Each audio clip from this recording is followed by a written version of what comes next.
ये कहानी है उस एक्टर की जिसे बॉलीवुड ने राजकुमार की तरह पाला था। एक ऐसा एक्टर जिसने हर वो नशा किया जो अंडरवर्ल्ड में बेचा जाता था। एक ऐसा एक्टर जिसकी फिल्मों से ज्यादा तो गर्लफ्रेंड रही। उसने करीब 308 लड़कियों को डेट किया। रेखा और माधुरी दीक्षित जैसी बड़ी एक्ट्रेस से उनका नाम जुड़ा। उसने 3 शादियां भी की और जब उसकी पहली बीवी मर रही थी तब वो उससे हजारों किलोमीटर दूर अपना अफेयर चला रहा था। एक ऐसा एक्टर जिस पर आतंकवादी होने का आरोप लगा। यही कहना चाहता हूँ कि मैं टेररिस्ट आदमी नहीं हूँ। इस एक्टर ने 5 साल जेल में बिताए।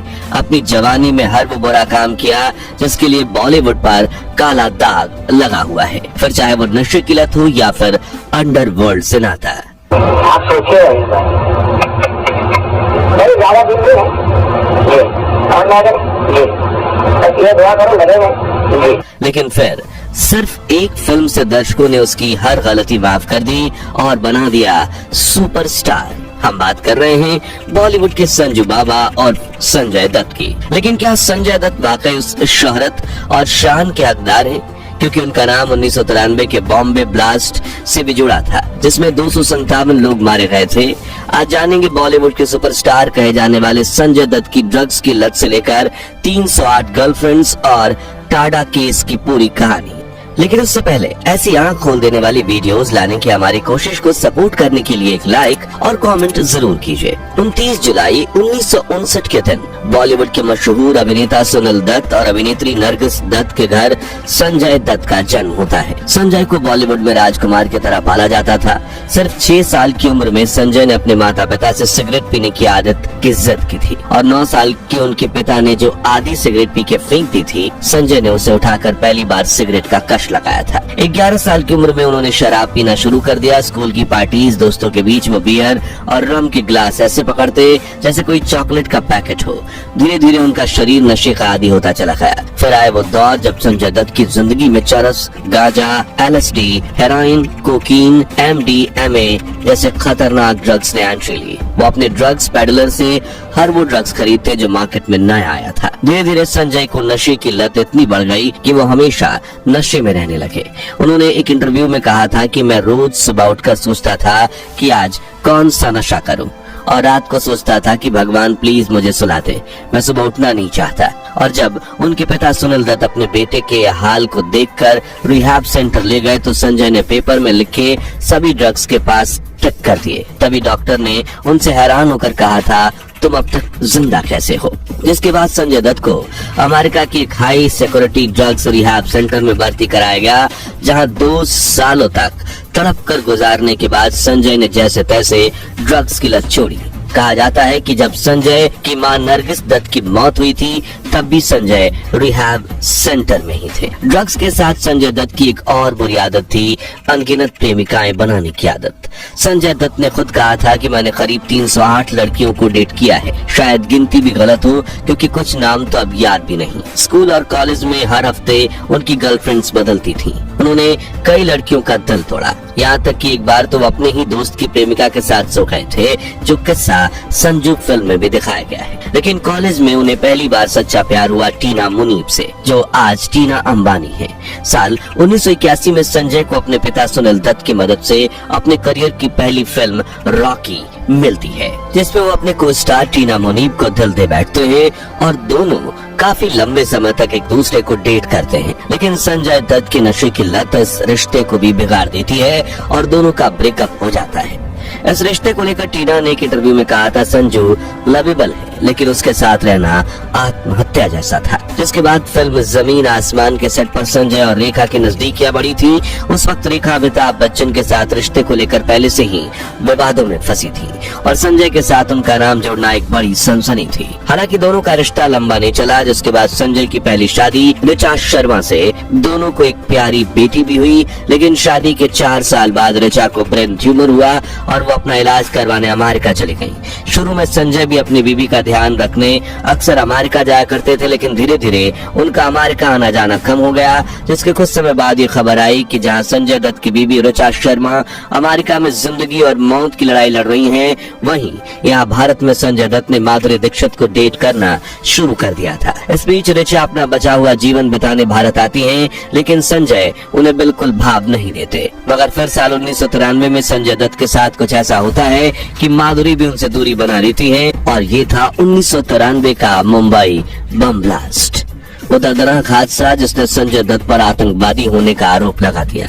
लेकिन संजय दत्त का नाम इस आतंकवादी हमले से कैसे जुड़ा, उनकी गिरफ्तारी कैसे हुई और कैसे एक पत्रकार ने संजय दत्त के जीवन में भूचाल ला दिया, चलिए जानते हैं।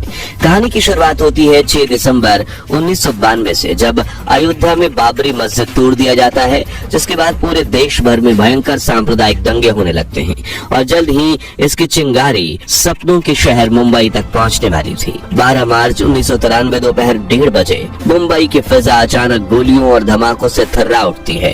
13 जगहों पर सीरियल ब्लास्ट होते हैं, जिनमें शिवसेना भवन, एयर इंडिया बिल्डिंग, होटल सी रॉक, बॉम्बे स्टॉक एक्सचेंज और कई भीड़ भाड़ वाली जगहें शामिल थी। इन बॉम्बिंग्स में 257 लोगों की जान चली जाती है और 1400 से अधिक लोग घायल हो जाते हैं। ये आजादी के बाद देश में हुआ सबसे बड़ा आतंकी हमला था, जिसने भारत के धड़कन कहे जाने वाले मुंबई की मानो नब्ज ही काट दी थी। लेकिन भारत में इतनी बड़ी मात्रा में आरडीएक्स, ग्रेनेड और बंदूक लाया कौन? पुलिस इस खोजबीन में लग जाती है, जिसमें सबसे पहला नाम आता है बाबा मूसा का, जिसे गिरफ्तार करके जब पूछताछ की गई तो 3 नाम सामने आए: अबू सलीम, हनीफ कटवाला और समीर हिंगोरा। ये लोग सीधे तौर पर दाऊद इब्राहिम और टाइगर मेनन के नेटवर्क से जुड़े थे। टाइगर मेनन इस हमले का मास्टरमाइंड था, लेकिन बात यही नहीं रुकी। पुलिस को ये पता चला कि हनीफ और समीर सिर्फ माफिया के आदमी नहीं, बल्कि संजय दत्त के बेहद करीबी थे। इन्होंने संजय की हिट फिल्म साजन को डिस्ट्रीब्यूट किया था और अक्सर उनके घर आते जाते रहते थे। पुलिस को आगे जांच में पता चला कि 16 जनवरी 1993 को अबू सलीम और अंजुम परवेज आरडीएक्स और हथियारों की एक भारी खेप लेकर मुंबई पहुंचे। इनमें 7 AK-56 राइफलें, 9 हैंड ग्रेनेड और सैकड़ों कारतूस शामिल थे। इनमें से एक AK-56, एक मैगजीन और कुछ कारतूस और एक पिस्तौल संजय दत्त के बांद्रा स्थित पॉली हिल के बंगले पर पहुंचाई गई। पुलिस के अनुसार ये डिलीवरी हनीफ कटवाला ने खुद की थी। इधर बॉम्बे ब्लास्ट के तुरंत बाद संजय दत्त फिल्म शूटिंग के लिए मॉरिशस चले गए थे और पुलिस ने जब समीर हिंगोरा और हनीफ को पकड़कर पूछताछ की, तब उन्होंने सीधे सीधे संजय का नाम ले लिया। लेकिन संजय दत्त सिर्फ एक एक्टर नहीं, बल्कि कांग्रेस के MP सुनील दत्त के बेटे थे। इसलिए पुलिस ने इस हाई प्रोफाइल केस को दुनिया की नजरों से बचाए रखा और संजय दत्त के आने का इंतजार करने लगे। लेकिन ये खुलासा सबसे पहले हुआ एक पत्रकार की रिपोर्टिंग से। नाम था बलजीत। बलजीत जो क्राइम बीट कवर करते थे, उन्हें सूत्रों से पता चला कि बॉलीवुड के एक बड़े अभिनेता ने अंडरवर्ल्ड से हथियार लिए हैं और उन्होंने संजय दत्त से फोन पर बात करते हुए कहा कि तुम खुद बंदूक लेकर पुलिस स्टेशन पहुंच जाओ, वरना टाड़ा लग जाएगा। लेकिन संजय ने कहा, मेरी पापा से बात हो गई है, ये वेपन जमा करवा लो, डैडी तेरे सबको जानते हैं, वो मैनेज करके तेरे लोग बचा सकते हैं तेरे को, टाड़ा लगे फिर बचाना मुश्किल हो जाएगा। इधर संजय दत्त से बात करके बलजीत समझ गए कि खबर तो पक्की है और अगली सुबह उन्होंने अखबार में एक लेख छाप दिया, संजय दत्त के पास AK-56 है, और हर तरफ सनसनी फैल गई।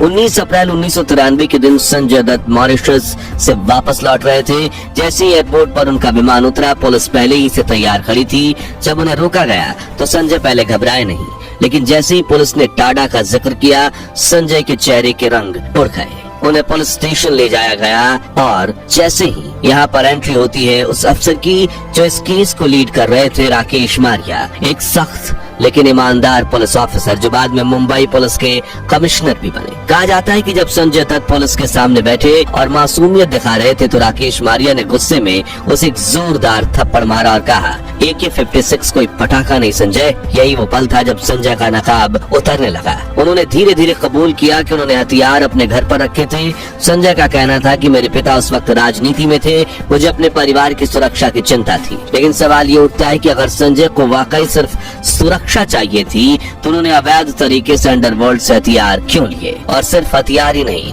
संजय दत्त पर आरोप था कि उन्होंने विस्फोटकों से भरी कार को छुपाने में मदद की और जिन हथियारों की सप्लाई मुंबई ब्लास्ट में की गई थी, उनमें से कुछ उनके पास थे। दोस्तों, संजय दत्त की गिरफ्तारी के बाद देश भर में हड़कंप मच गया। मीडिया का ट्रायल शुरू हो गया। क्या संजय दत्त देशद्रोही हैं? क्या उसे बचाया जाएगा क्योंकि वो स्टार है? अदालत ने उन्हें टाडा यानी कि terrorist and disruptive activities prevention act के तहत चार्ज किया। टाडा एक ऐसा कानून था जिसमें आतंकवादी गतिविधियों में शामिल लोगों को कड़ी सजा दी जाती थी, लेकिन संजय के वकीलों ने दलील दी कि उन्होंने आतंक फैलाने के इरादे से हथियार नहीं रखे थे। वहीं पुलिस कस्टडी के दौरान संजय ने बताया कि उन्होंने AK-56 को अपने दोस्त यूसुफ नलवाला के जरिए कहीं डिपोज करवा दिया है। बाद में पुलिस को वो हथियार भी मिल गए, लेकिन संजय की मुश्किलें कम नहीं हुई, क्योंकि सबसे बड़ा सवाल ये था कि संजय दत्त के पास वो हथियार बरामद हुए, उनका इस्तेमाल 12 मार्च के ब्लास्ट्स में किया गया था। तो पुलिस ने जब हथियारों की फॉरेंसिक जांच करवाई तो साफ हो गया कि संजय के पास मौजूद AK-56 और कारतूस ब्लास्ट में इस्तेमाल नहीं हुए थे, यानी उन्हें सीधे हमलों में हिस्सा नहीं लिया गया था, लेकिन उसने ऐसे लोगों से हथियार लिए थे जो हमले के मास्टरमाइंड थे, और ये बात भारत के कानून में एक बड़ा अपराध मानी जाती है।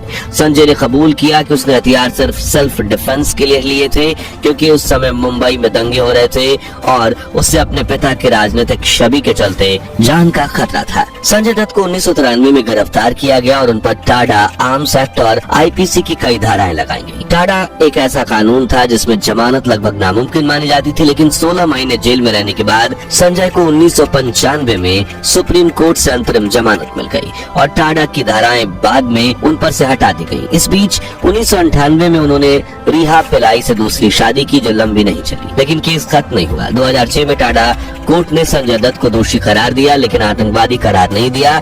उन्हें केवल गैर कानूनी हथियार रखने का दोषी माना गया और 6 साल की सजा सुनाई गई। वो 7 महीने जेल में रहकर जमानत पर बाहर आ गए। फिर संजय ने 2008 में मान्यता दत्त से शादी की और ये तीसरी शादी थी। फिर से सुप्रीम कोर्ट में अपील की, लेकिन 2013 में कोर्ट ने फैसला बरकरार रखा और उन्हें सजा काटने के लिए फिर जेल भेज दिया गया। संजय दत्त ने 3 बार गिरफ्तारी झेली, 3 बार जेल में बेल ली और आखिरकार 25 फरवरी 2016 को पुणे की यरवदा जेल से रिहा हुए अपनी पूरी सजा काटकर। आखिर में बात करते हैं संजय दत्त की वापसी की। तो जब संजय दत्त को दोषी ठहराया गया तब उनकी छवि पूरी तरह से टूट चुकी थी। मीडिया, जनता और फिल्म इंडस्ट्री तक उन्हें अलग थलग कर चुकी थी। लेकिन इसी दौर में राजकुमार हिरानी की फिल्म मुन्ना भाई MBBS आई, जिसने संजय दत्त की एक नई छवि गढ़ दी, एक मासूम दिल से नेक इंसान की। ये रोल इतना प्रभावशाली था कि लोग एक बार फिर संजय को माफ करने लगे।